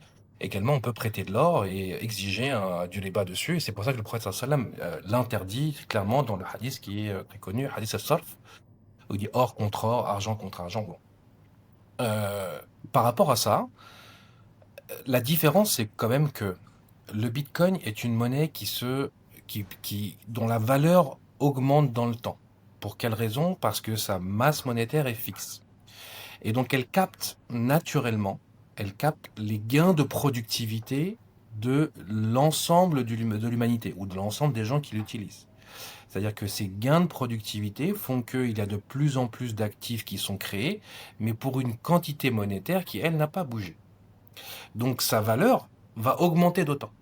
C'est une, c'est dans un monde en tout cas où les gens utiliseraient Bitcoin, on va forcément arriver à cette situation-là. Donc à minima, la valeur du Bitcoin va progresser à la hauteur de la productivité de l'homme.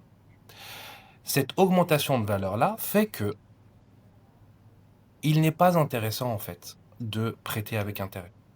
Pourquoi? Parce qu'en prêtant avec intérêt, ça veut dire que pour rendre dans le futur cet argent qui a pris de la valeur entre-temps, bah, c'est plus difficile. C'est beaucoup plus difficile de rembourser le principal. Et c'est plus difficile. Et en plus, il y a des intérêts, c'est quasiment impossible. Et donc, dans ce cas-là, cette activité même de prêter à intérêt devient risquée. Elle devient risquée, elle ne devient pas intéressante pour celui qui possède du Bitcoin de prêter avec intérêt. Donc il n'a pas intérêt à le faire. Et là-dessus, il y a un papier qui est très intéressant qui a été écrit par Haris Irfan, qui est un spécialiste de la finance islamique, qui a développé les tout premiers produits islamiques, notamment à Dubaï, et qui depuis est bitcoiner et très intéressé, très actif sur le Bitcoin, qui a écrit un papier très intéressant avec un gestionnaire de fonds qui s'appelle Allen Farrington, qui étudient le sujet et qui disent, et d'ailleurs Allen Farrington n'est pas musulman, hein, et qui disent, bon, il est fort est de constater que la monnaie Bitcoin, euh, elle épouse très très bien en fait la finance islamique, dans le sens où naturellement la monnaie Bitcoin avec son augmentation de la valeur va réduire l'activité de prêt à intérêt, parce que c'est de plus en plus risqué et de moins en moins intéressant. Et donc l'alternative qui est nécessaire, c'est quoi? C'est de s'engager dans un partenariat avec des partages des pertes et des profits. Et on retrouve cela dans toute économie qui est basée sur une monnaie dure. C'était le cas également avec l'or.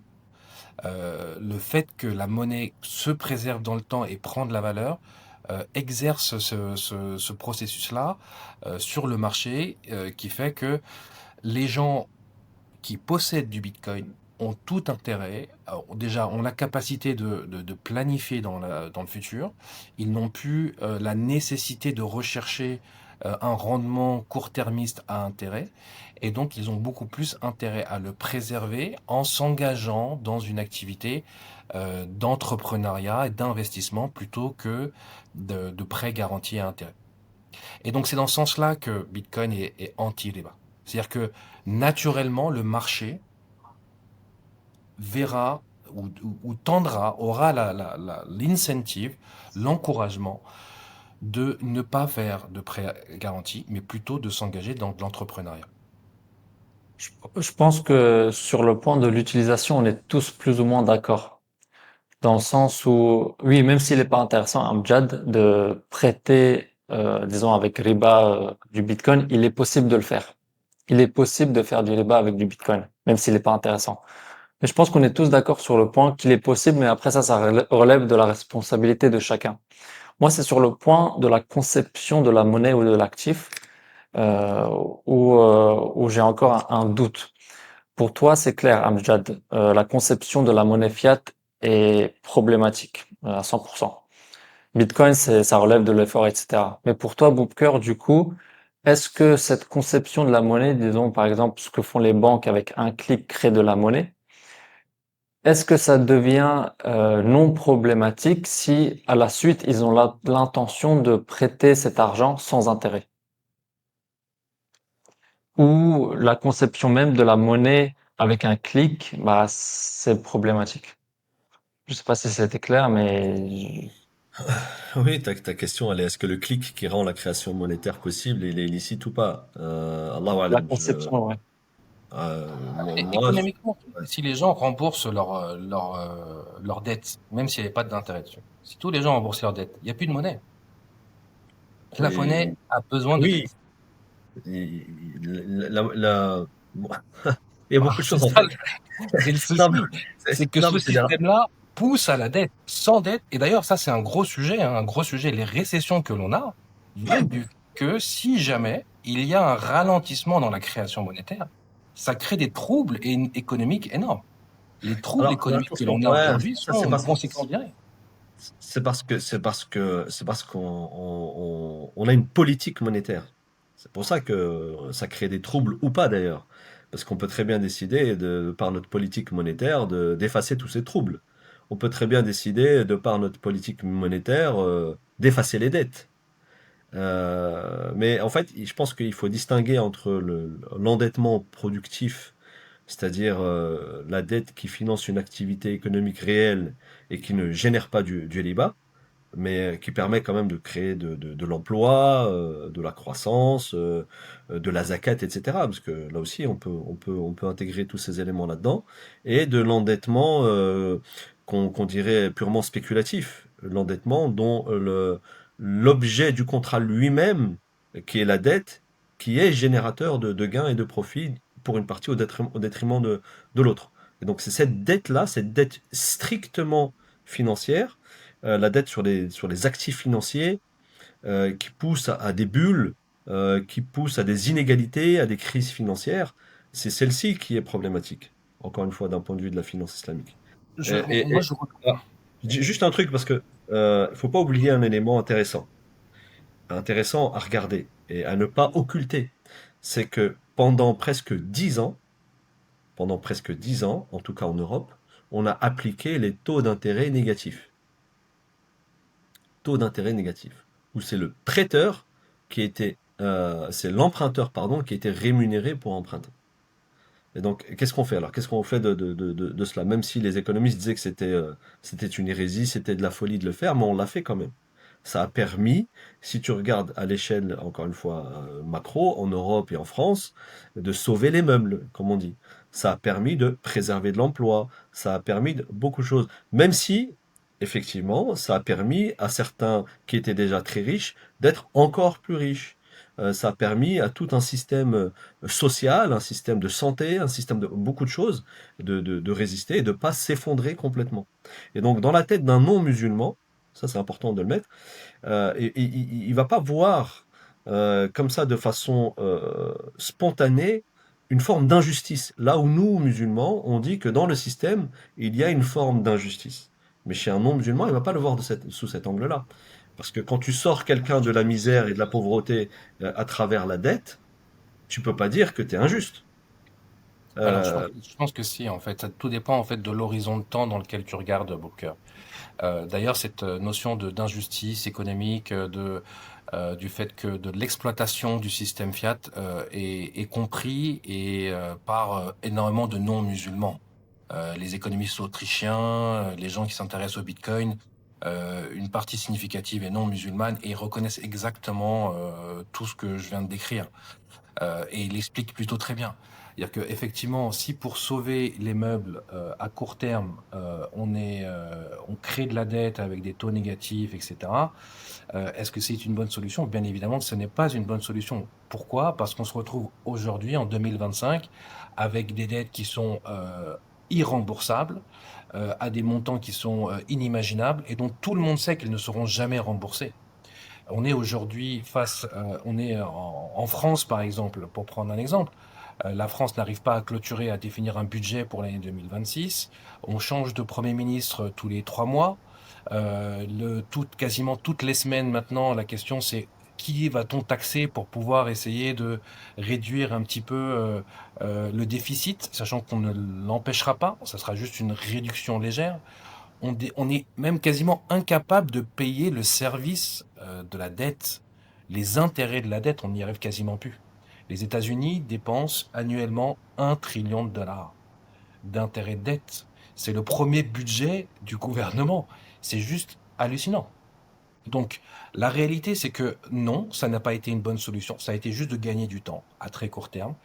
Cette notion-là d'emprunter et de créer de la valeur à travers la dette et l'emprunt et que ça peut aider l'économie, c'est pas une notion qui, à mon sens, que je retrouve en fait dans l'histoire, dans la tradition musulmane. Le prophète sallallahu alayhi wa sallam était un mudarib. Il ne faisait pas, il n'empruntait pas du capital pour faire du commerce et puis ensuite rembourser ce capital. C'est pas quelque chose qui fait partie authentiquement de nos modèles de transaction.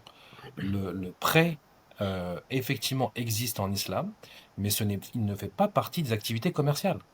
Il fait partie des activités de ibadat, de charité. Il ne fait pas partie des bouilloires dans le droit des affaires musulmans. Et l'introduire en fait le considérer comme une activité commerciale qui peut, elle, permettre de stimuler l'économie est une hérésie et finit toujours très très mal. Le La commerce, c'est le situation, commerce de dette. Le commerce de dette qui est ou le précisément commerce de dette. le commerce de Mais dette.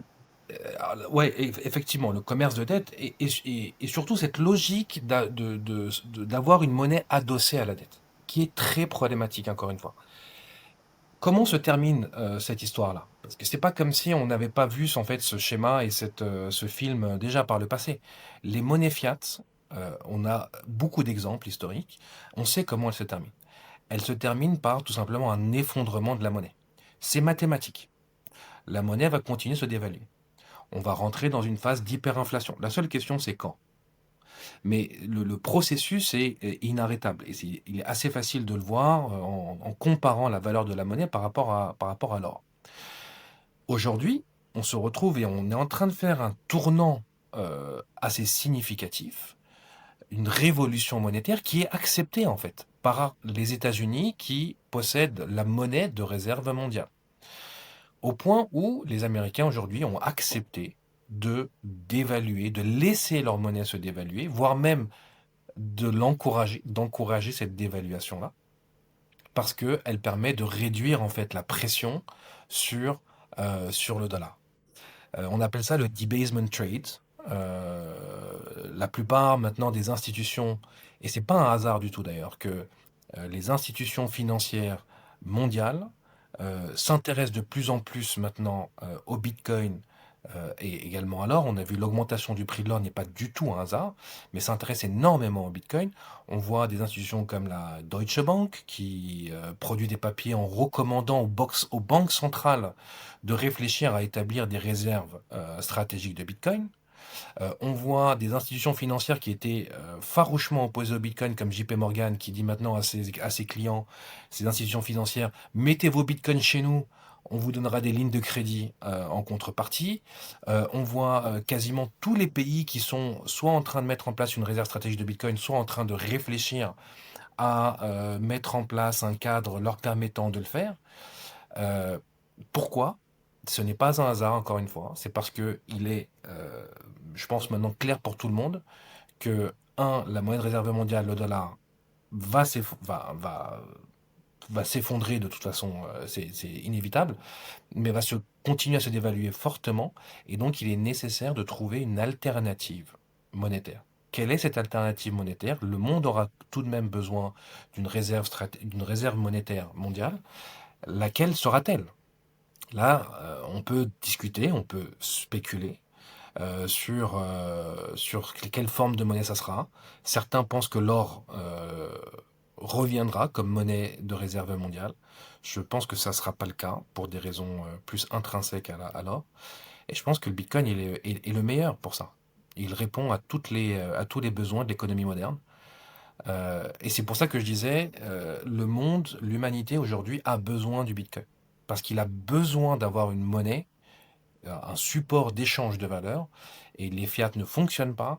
Et l'or, l'histoire a montré qu'elle avait des contraintes et qu'elle ne permettait pas d'aller à l'échelle et d'être adaptée à l'économie moderne. Désolé, j'ai fait un petit aparté Non, non. là-dessus. Je voulais Merci parler. Amjad, merci pour ces clarifications. Je voulais juste connaître l'avis de Booker sur les points évoqués. En fait, il y a encore une fois beaucoup de choses et ça fait déjà 1 heure et demie Beaucoup de qu'on choses. parle et moi j'ai l'impression qu'on en est que dans l'introduction en fait du sujet. Alors qu'en fait il y a vraiment beaucoup de choses à dire. Non, mais ce que dit Amjad est effectivement très intéressant. Mais je sais pas si on va conclure dans quelques On va instants, mais conclure. si on devait, moi je dirais, si on devait conclure, je dirais que si on revient un peu à Satoshi Nakamoto, qui a conçu le Bitcoin. Donc effectivement, il a conçu comme une infrastructure qui se veut neutre, mais, mais pas comme une institution morale. Ça, nous, d'un point de vue de la finance islamique, la notion de la morale, elle est importante. Et là où c'est intéressant, c'est qu'il a effectivement remplacé la confiance interhumaine. Et cette confiance, malheureusement, elle peut être corrompue. C'est ça qui... donc là, on rentre dans le fait de création monétaire, avec intérêt, pas intérêt, etc. Par une confiance qui, elle, est strictement mathématique. Ouais. Ça, c'est intéressant de le regarder également. Mais cette neutralité, je pense qu'elle a double tranchant. Certes, elle empêche une manipulation politique ou bancaire, ce qui est intéressant et ce qui est bon, mais elle empêche aussi toute orientation éthique intrinsèquement. C'est-à-dire que, encore une fois, tant que le code n'interdit pas les transactions que l'on considère nous comme n'étant pas éthiques ou morales, alors, même si à un instant T, le Bitcoin, son usage il est limité, ou il peut faire ci, ou ne peut pas faire ça, intrinsèquement, il n'intègre pas les règles islamiques. Donc, il faut rester prudent par rapport à ça. Et ça pourrait être intéressant, justement, pour les musulmans, bah, de travailler sur un Bitcoin qui intègre, justement, la dimension morale dans son code. Et c'est là où on pourra ensuite analyser cet impact-là, mais tout comme ça a été fait par Satoshi Nakamoto de mettre un coup de pied dans le système en disant moi je veux plus dépendre d'une autorité centrale, je veux un système décentralisé, bah, peut-être que l'étape suivante, c'est d'intégrer dans cette décentralisation la morale, au sens où nous on l'entend, hein, la morale religieuse, dans laquelle on a une vision philosophique structurellement différente. Comment, C'est-à-dire par que exemple, que, comment tu le vois? Quels sont les aspects éthiques que tu verrais intégrés dans un Bitcoin islamique? bah, toutes les règles islamiques, tu les intègres dans le code. Comme quoi? Bah, comme le fait de ne pas pouvoir prêter du Bitcoin avec intérêt. C'est-à-dire de ne pas le laisser à la volonté des parties, mais d'empêcher la transaction à travers le code. Tu vois? D'empêcher le fait d'utiliser le Bitcoin contre une marchandise illicite. Tu vois? C'est vraiment, après, c'est de la technologie, c'est du code, c'est du développement. Tout comme on a développé un système qui permet de décentraliser, bah, dans cette décentralisation, on rajoute un certain nombre de règles qui vont, on va pas dire éliminer l'illicite, mais empêcher son développement. Bon, moi, je serais pas du tout favorable à ça, Boubka, si je peux me permettre, pour plusieurs raisons. La monnaie doit être un bien commun. Un bien commun comme le soleil est un bien commun, comme l'oxygène est un bien commun, comme tout ce que Allah subhanahu wa ta'ala a créé et qui est halal de base dans le monde profane est disponible. Ensuite, l'utilisation des ressources que Allah subhanahu wa ta'ala nous donne peuvent être correctes ou pas correctes, mais vouloir contraindre les ressources pour empêcher le fait que quelqu'un puisse faire quelque chose ou avoir un usage qui n'est pas correct, en soi, c'est très problématique, à mon sens. Euh, et même si on arrivait à le faire, bah forcément, ça ne permettrait pas d'avoir une monnaie qui soit mondiale et qui puisse être utilisée par tout le monde, par le bon et le moins bon, par les gens qui vont l'utiliser pour faire quelque chose de bien ou pas. En islam, l'utilisation d'une ressource, l'usage de la ressource ne rend pas, enfin, une mauvaise utilisation d'une ressource ne rend pas haram le sous-jacent, et il faut que ça reste, pour que ça soit un bien commun utilisé dans tous les échanges entre les gens éthiques et les gens, entre guillemets, qui s'intéressent pas au sujet éthique. Donc pour moi, c'est pas la bonne réponse à la question, d'autant plus qu'ensuite, si on introduit cette notion-là, ça veut dire qu'il va y avoir des êtres humains qui décideront de comment implémenter ces règles, de qu'est-ce qui est éthique ou qu'est-ce qui l'est pas. Et ensuite, il va y avoir toujours le même problème, c'est que même si tu mets des règles, il va y avoir des moyens de les contourner. Donc au final, on se retrouvera à la situation où les gens vont toujours chercher, enfin, vont trouver des moyens d'avoir un usage qui n'est pas illicite s'ils y trouvent un intérêt. Moi, je pense que justement, la force Oui, de Bitcoin, c'est c'est sa ça. neutralité Ouais. et le fait qu'elle soit neutre est fondamentalement aligné avec les principes islamiques. Bah, Et non, dans sa l'islam n'est pas neutre. neutralité, L'islam n'est pas neutre. L'islam n'est absolument pas neutre. L'islam détermine un cadre avec des choses permises et des choses qui ne sont pas permises. C'est pas bon. Enfin, l'islam laisse le libre arbitre. Ça, c'est une chose importante.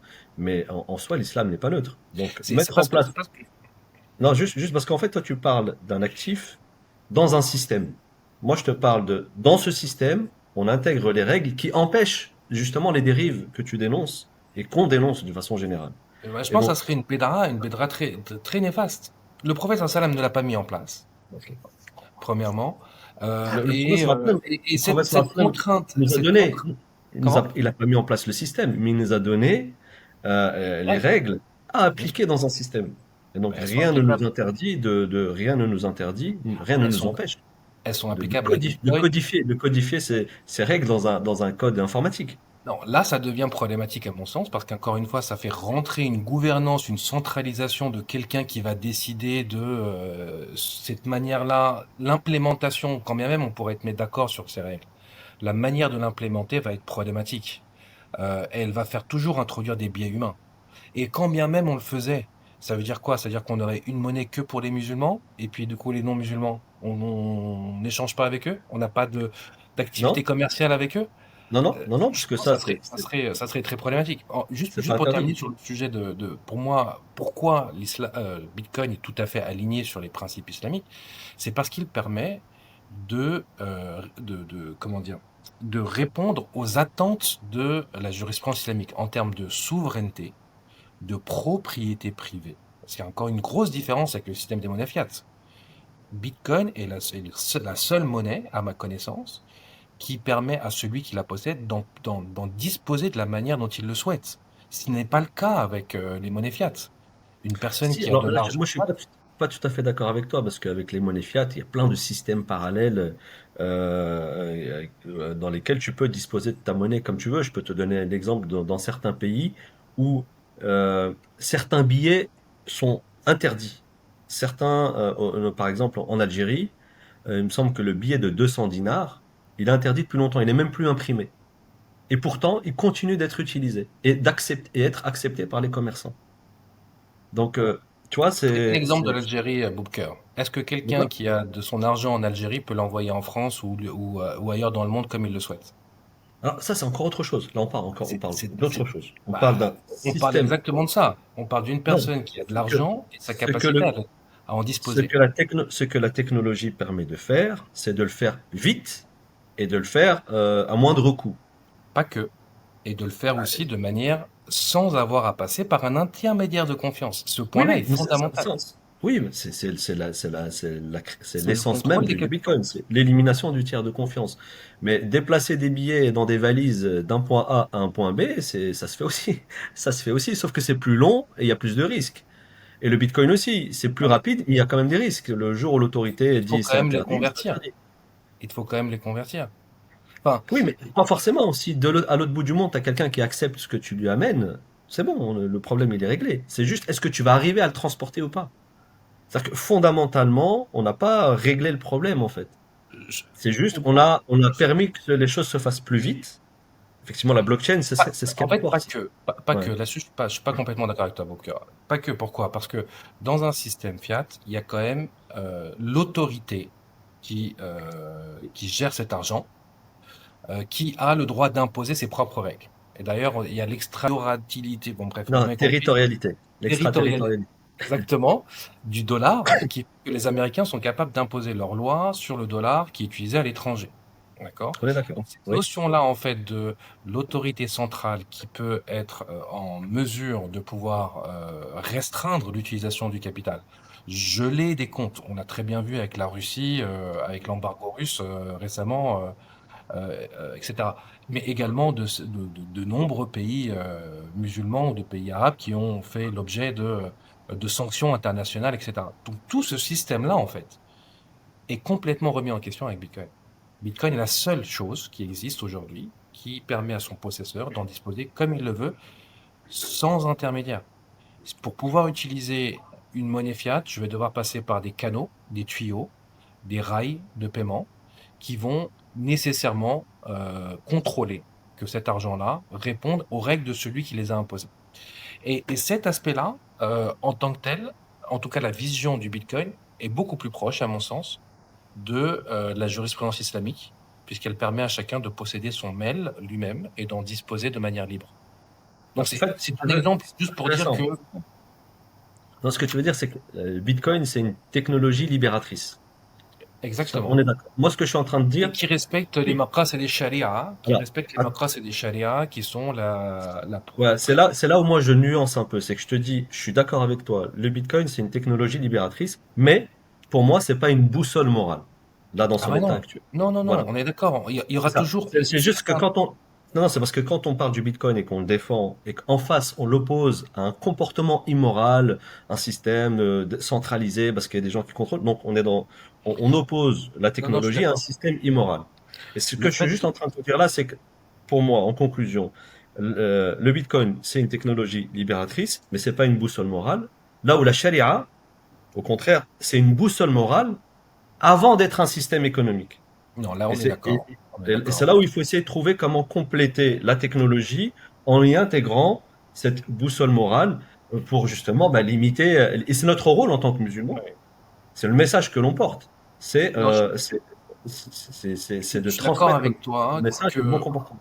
ouais, que le fait de posséder du Bitcoin ne rend pas une personne plus morale. Ah, On est, on est d'accord. On est son d'accord. usage, l'usage du Bitcoin peut tout à fait être complètement incompatible avec, enfin pas incompatible, mais à l'opposé de ce que l'islam souhaite. D'ailleurs, il y a des gens qui prêtent leur Bitcoin et qui en attendent un intérêt. Il y a tout ce phénomène-là d'utiliser le Bitcoin comme collatéral. Et j'ai mentionné JP Morgan tout à l'heure.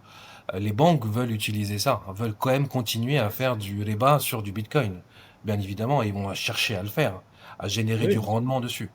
Et bien ça, sûr. bien évidemment, c'est quelque chose que l'on veut, que l'on ne recommande pas. Moi, mon petit point, le point que je mentionnais, c'est que je ne pense pas qu'il faille réglementer ça dans le code de la monnaie même. Je pense que ça serait une erreur de le faire parce que ça aurait des implications néfastes sur plein d'aspects et ça tuerait en fait cette notion même de monnaie qui doit rester un bien commun que tout le monde puisse accepter, qu'il soit bon, qu'il soit moins bon, etc. D'ailleurs, même en islam, la source, on va dire, si quelqu'un qui paye un commerçant avec de l'argent qu'il n'a pas gagné de manière licite, n'a pas une implication sur le commerçant, enfin en tout cas n'interdit pas le commerçant de pouvoir échanger ses biens contre cet argent-là. Il sera pas lui-même, ou une zakat, elle devient pas illicite si elle a été donnée par quelqu'un qui l'a gagnée d'une manière illicite. Mm. Je vais intervenir parce que malgré le fait que ce soit hyper intéressant, on va devoir clôturer.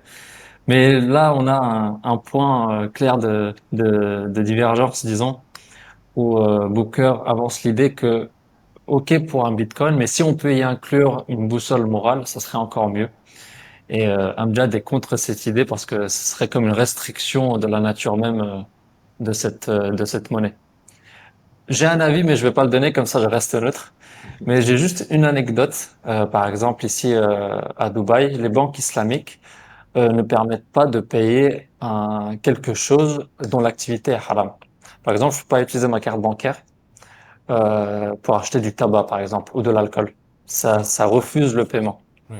Donc, dans, c'est comme s'ils incluaient un aspect moral dans l'utilisation de la carte bancaire. Donc voilà. Donc merci. Après, éventuellement, tu peux appliquer des règles, entre guillemets, à certaines populations si ces populations-là l'acceptent. Là, le possesseur de la carte, et j'ai exactement le même type de carte dans des banques islamiques, effectivement, tu ne peux pas, si tu as choisi de passer par une banque islamique et que tu as cette carte-là, c'est-à-dire que tu acceptes ces règles-là, mais tu as eu la capacité de, tu as appliqué ton libre arbitre et tu as choisi cette voie-là. De là à interdire dans le code même de la monnaie l'utilisation de certaines marchandises ou services, là, je pense il y aurait une plus grosse problématique. Merci beaucoup. C'était un échange hyper intéressant. On a parlé de beaucoup de points qui mériteraient, comme vous l'avez dit, des heures et des heures de discussion. Mais au moins, on a donné des éléments de réponse, des éléments très importants, des aspects qui méritent plus de développement. Donc, pourquoi pas un autre échange dans le futur, Inch'Allah. Voyons voir le retour qu'ont nos auditeurs, s'il y a des questions, des commentaires, etc. En tout cas, je voulais vous remercier d'avoir accepté cette invitation. J'ai beaucoup aimé, on va dire, arbitrer cet échange. Merci Boubacar, merci Amjad, barakallahu fik, Barakallahu fik, et Mohamed. pourquoi pas Merci beaucoup. à un autre échange dans le futur, Inch'Allah. Barakallahu fik, Omar, c'était intéressant. Merci Amjad, merci Mohamed de tes efforts d'une Jazakallah. façon générale dans la diffusion et la promotion de la finance islamique. En tout cas, voilà, on essaie modestement d'apporter À ce vous qu'on aussi. peut. Qu'Allah vous Et Amjad, récompense et qu'Allah ravi vous aide. de rééchanger et de poursuivre, Inch'Allah, d'aller plus loin sur ce sujet Inch'Allah. voilà, qu'on puisse, Inch'Allah, continuer de confronter nos points de vue. Bah, je suis tout à fait d'accord avec toi, Boubacar. Barakallahu fik, Mohamed. Franchement, c'est un sujet, je trouve, qui est un sujet qui est difficile à aborder, ou du moins aujourd'hui qui est pas vraiment abordé en profondeur par la communauté musulmane. J'espère qu'Inch'Allah, plus les années passeront et plus il y aura de l'intérêt à comprendre le sujet monétaire et à creuser et à se positionner en fait. Qu'est-ce que l'on veut faire dans ce monde qui est en train de changer. Barakallahu fik Boubker pour ton temps, pour avoir accepté le challenge et au plaisir, Inch'Allah, pour continuer la discussion. Il y a encore plein de sujets à aborder autour du Bitcoin. Ouais. Avec plaisir, Inch'Allah, quand vous voulez. Jazakallah khairan. Assalamu alaikum. Passez une bonne journée. Alaykoum salam wa Salam rahmatullahi alaikum. wa barakatuh.